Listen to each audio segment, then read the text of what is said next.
D'une année à l'autre, le chaos continue en Roumanie qui ne sait toujours pas quand aura lieu la nouvelle élection présidentielle, la précédente ayant été annulée par un putsch judiciaire. Nicolas de Lamberterie.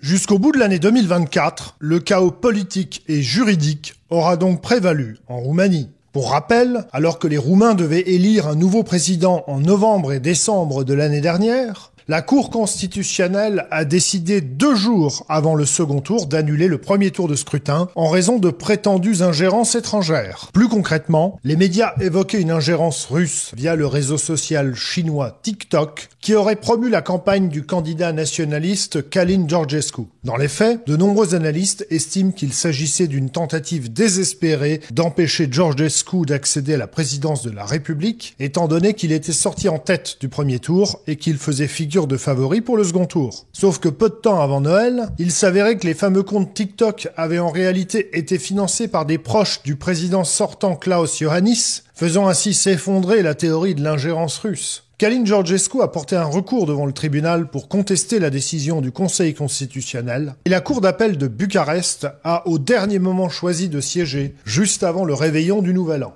Călin Georgescu a une approche assez légaliste. Il épuise les voies de recours face à la décision très controversée du 6 décembre, le putsch constitutionnel du 6 décembre. Et donc cette démarche l'a logiquement amené devant la cour d'appel de Bucarest. Là où ça devient un peu curieux, c'est que l'audience avait, dans un premier temps, été fixée à une date vers la mi-janvier. Et puis, finalement, le vendredi 27 décembre, très curieusement, on a appris que la cour d'appel de Bucarest avançait la date de cette audience au 30 décembre, c'est-à-dire lundi dernier. Et donc, on a pu se demander légitimement si le projet n'était pas un rétropédalage, puisque auparavant, il y avait déjà eu cet épisode un peu curieux de ce rapport d'inspection fiscale qui, 3 jours avant Noël, fait apparaître que les fameux comptes TikTok qui ont fait campagne pour Georgescu n'avaient pas été financés, contrôlés par la Russie,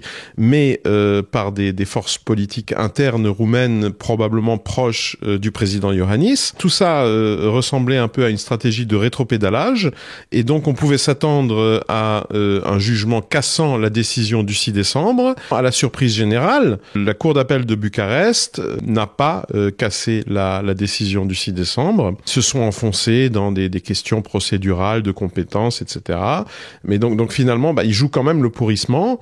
Mais du coup, on est en droit de se demander, mais alors ça servait à quoi d'avancer la date de l'audience ? Pendant ce temps, le président roumain Klaus Iohannis, qui ne devrait plus être président, et dont la responsabilité dans la situation actuelle du pays semble de plus en plus établie, a effectué un surprenant discours de vœux pour l'année 2025, ne faisant aucune mention de la situation politique ubuesque dans laquelle se trouve actuellement plongée la Roumanie. Alors c'est assez surréaliste.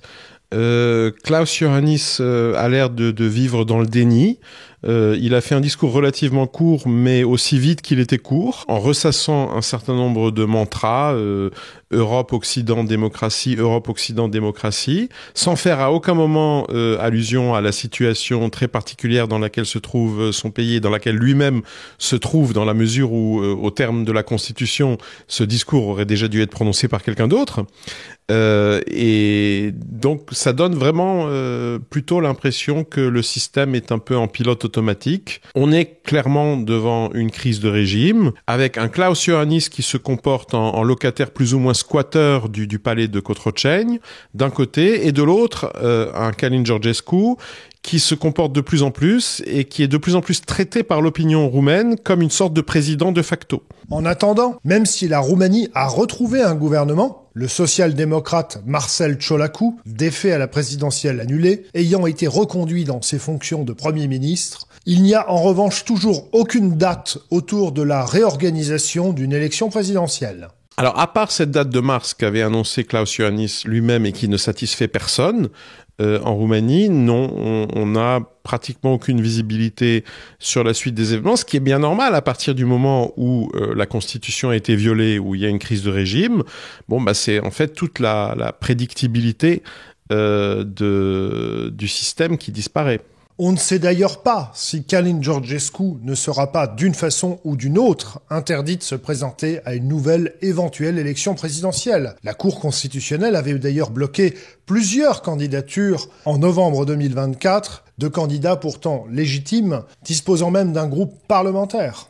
En attendant, toutes les sorties de Georgescu se font accompagner d'un service de sécurité conséquent, composé d'anciens de la Légion étrangère française, certains semblant redouter un assassinat pur et simple. Et une fois n'est pas coutume en Roumanie, des débuts de mobilisation populaire sont parfois observables, notamment lorsque quelques milliers de soutiens de Georgescu étaient présents devant la cour d'appel de Bucarest fin décembre. Alors que la Roumanie peut se réjouir d'avoir enfin rejoint l'espace Schengen au 1er janvier, ce qui facilitera grandement la vie et les déplacements de millions de citoyens roumains, bien malin celui qui peut en revanche prédire l'évolution politique du pays dans les prochaines semaines.